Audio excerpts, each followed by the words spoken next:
Good morning, children. Today we are going to learn chapter number 3, that is Rise of Jainism and Buddhism. Okay, we will be learning about two new religions which got established and spread in the other parts of the world, of India, of the world.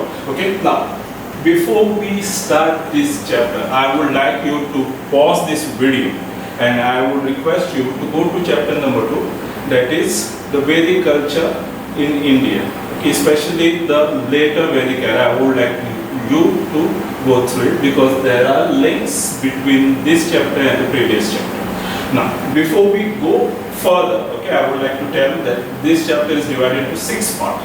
Okay, of which the last part you will be doing at home. I will explain what exactly you have to do.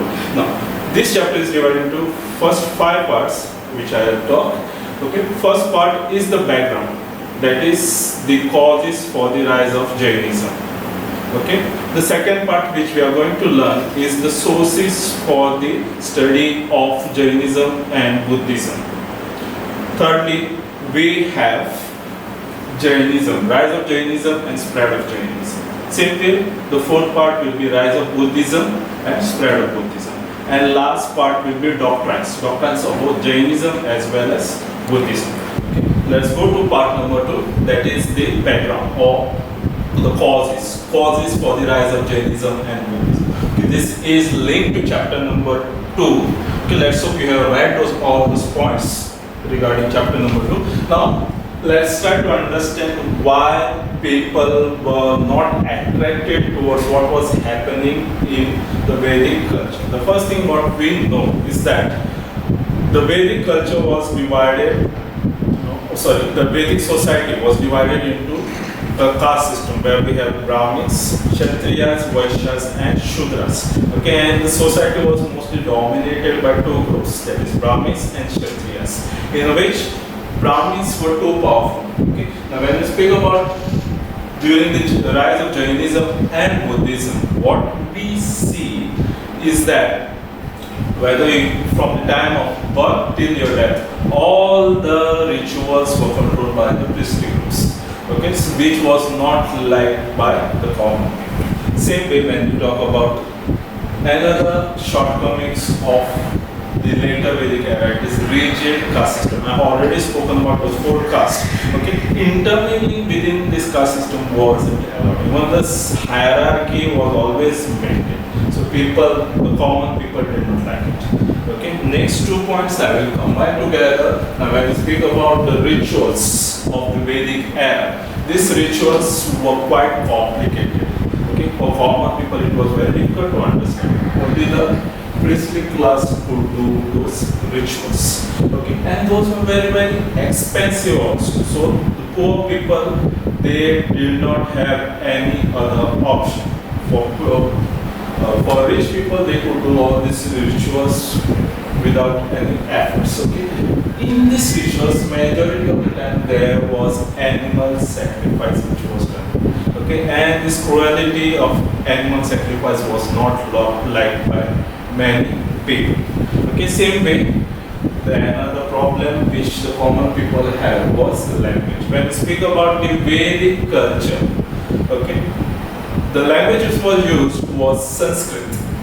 Okay, whether it is the rituals, whether it is for hymns, whether it is for writings, whether it is for scriptures, everything was done in Sanskrit language, which the common people did not understand. Okay, so when Gautam Buddha or Lord Mahavir, when they spoke about Jainism and Buddhism to the common people, they spoke in local language, that is Pali and Prakrit. And common people understood, so they were more attracted towards Jainism as compared to Sanskrit, which was used by the Vedic people. Okay. Now let us go to the part number 3, that is part number 2, that is the sources. Now, history writing, it is not storytelling. It is based on the sources based on which we write the history. Okay. Now, when we speak about history of Jainism and Buddhism, it is divided into 2 parts. One is history of Jainism, the sources. Now, Jainism sources, the major source is Angas.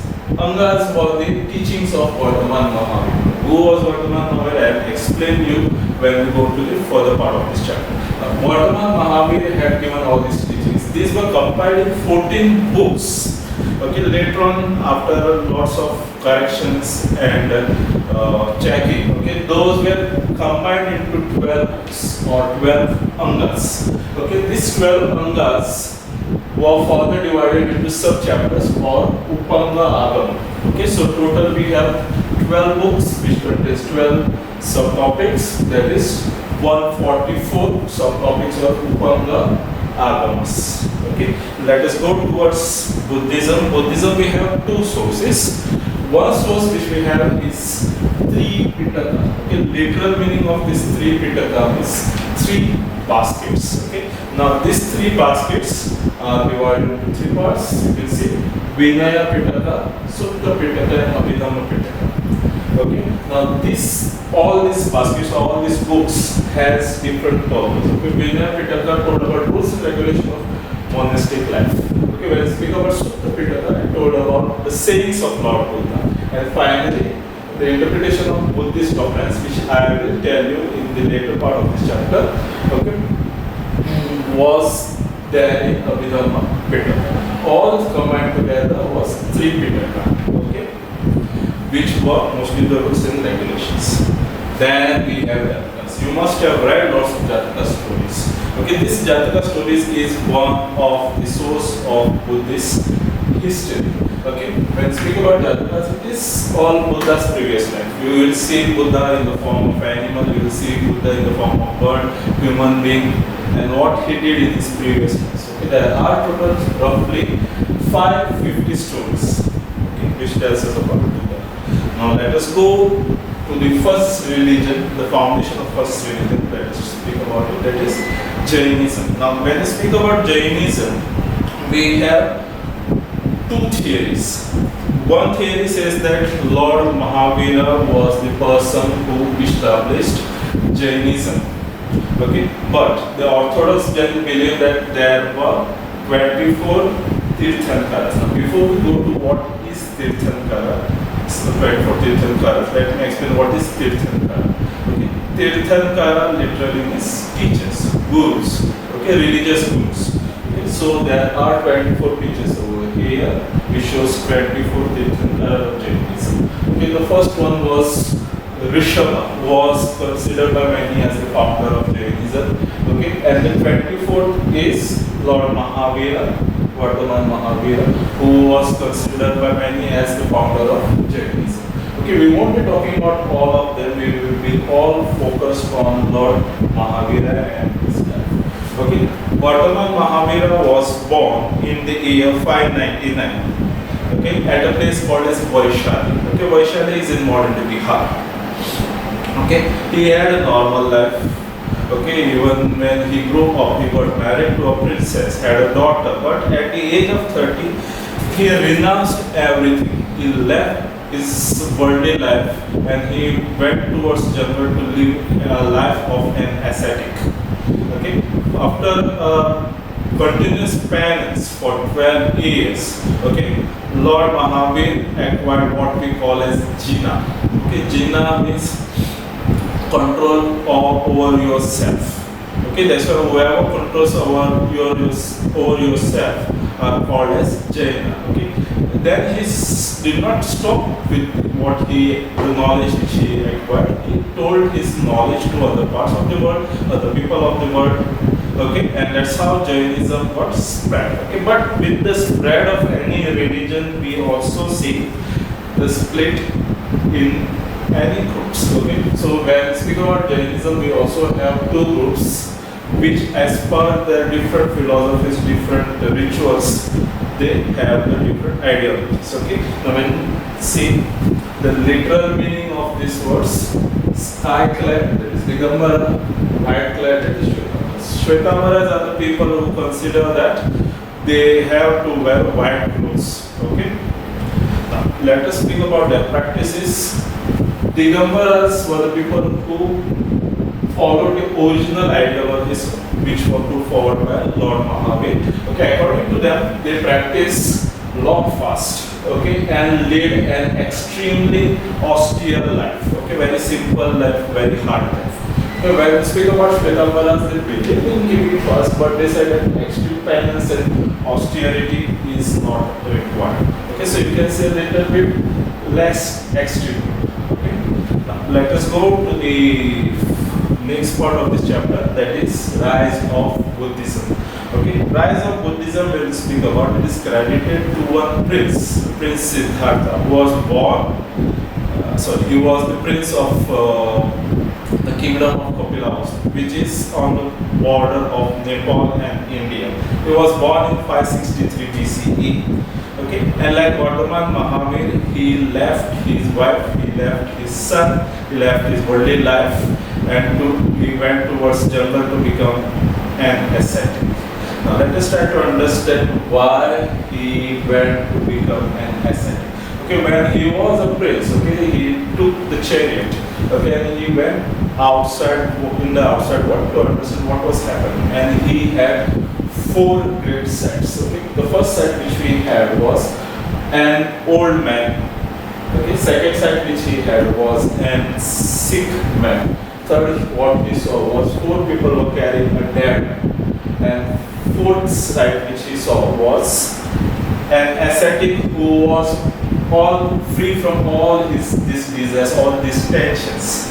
Okay, and after observing this, he felt that whatever life he is living is not a complete life. There is a different life, and it is the actual life he must have. Okay, so what he did at the age of 30, he left his worldly life and went towards Jannah. This living his worldly life towards living a life of an ascetic, this step is known as great renunciations.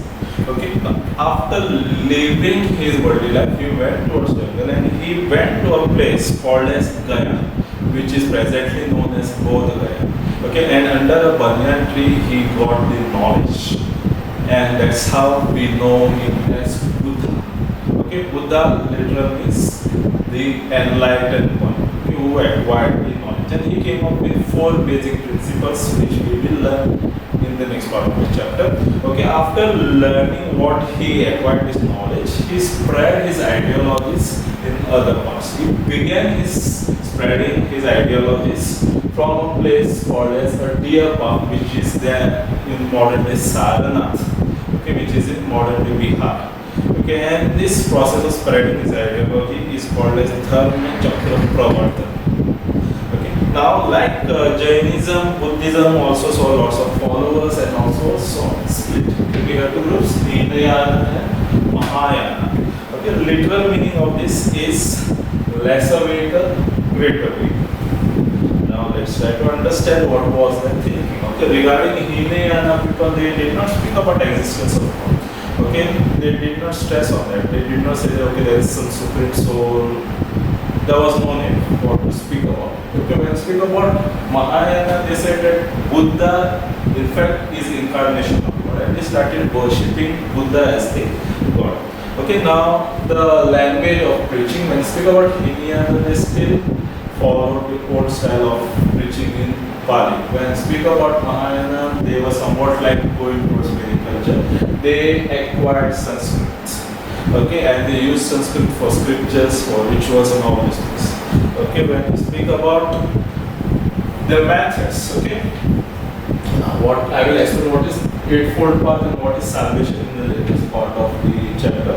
What you need to know is that the basic principle of Hinayana, which was taken from Gautama Buddha's teaching, was a person has to follow Eightfold Path as the only means to attain salvation. Okay, when we speak about Mahayana, they were more like later Vedic culture. They believed in idol worship, complex rituals and ceremonies, and major thing they wanted to attain Swarga or hell. Okay, they were somewhat more like Vedic culture than Buddhism. Okay, now let us go to the next part, that is the doctrines or the ideologies of both Jainism as well as Buddhism. Okay, as I told you earlier, we will be doing a comparative study because there are lots of common things in between Jainism and Buddhism. Okay. The first part is belief in God. Okay, when we speak about Jainism, okay, Jainism did not believe in a supreme soul. They said that we do not come from any supreme soul. Okay, they had a different ideologies. When we speak about Buddhism, they did not speak whether there was any supreme soul, whether there was God or not. Okay.